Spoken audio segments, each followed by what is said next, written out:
আসসালামু আলাইকুম। আমাদের রান্নাঘরের এই বোর্ডটা নষ্ট হয়ে যাওয়ার কারণে আমি আজকে সকালে আরেকটা বোর্ড কিনে নিয়ে আসি। আমি আজকে আপনাদেরকে দেখাবো যে এই বোর্ডের লাইনগুলো কিভাবে দিতে হয়। কারণ অনেকেই এই বোর্ডের সিস্টেম দেখে বিভ্রান্তিতে পড়ে যায় যে কিভাবে এটার লাইন দিতে হয়। আবার অনেকেই ভুল করে থাকে কারণ এটা কারেন্টের ব্যাপার-স্যাপার। এখানে কোনো ভুল করা যাবে না। আমি আপনাদেরকে এই প্রসেসটাই আজকে দেখাবো যে কিভাবেই একদম সঠিক নিয়মে এই বোর্ডের লাইনগুলো দেওয়া যায়। সর্বপ্রথম আপনাদেরকে নিতে হবে এমন একটা তার। তারটা একটু মোটা হলে ভালো হয়, কারণ যেহেতু কারেন্টের ব্যাপার-স্যাপার। এইখান থেকে এই এল এ লাইনটা দিতে হবে, আর এইটা হলো নেগেটিভ। আর এইখানে যদি আপনার আর্থিং এর লাইন থেকে থাকে তাহলে আর্থিং এর লাইন এখানে ব্যবহার করতে পারেন।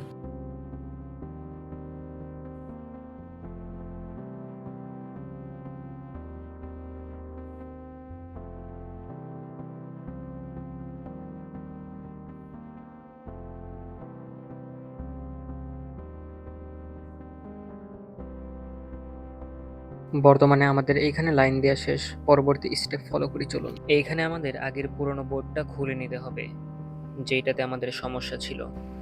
এখানে আমরা বোর্ডটা খুলে ফেললাম এবং ভিতরে দেখতেই পাচ্ছেন লাল এবং কালো এই দুইটা তারের মাধ্যমে দেয়া আছে। এখানে কোনো আলাদাভাবে আর্থিং এর কোনো লাইন দেয়া নাই। এইটা হলো আমাদের সেই বোর্ড যেখানে আমরা লাল তার সংযোগ দিয়েছিলাম। এখন এইখানে আপনারা কিভাবে লাইন দিবেন সেটা হলো আমি আপনাদেরকে দেখাবো। এখানে যে এন লেখা আছে ওইখানে আমাদের ব্ল্যাক কালার তারটা সংযোগ দিতে হবে।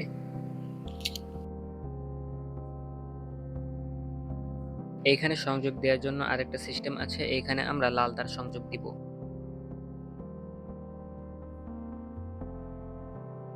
সব তার সংযোগ দেওয়া হয়ে গেলে এখন আমাদের বোর্ড জায়গা মতো সেট আপ দিতে হবে এবং আমাদের মেন সুইচ অন করতে হবে এবং আমরা চেক দিব যে আমাদের সংযোগ দেওয়া ঠিক হয়েছে নাকি হয় নাই।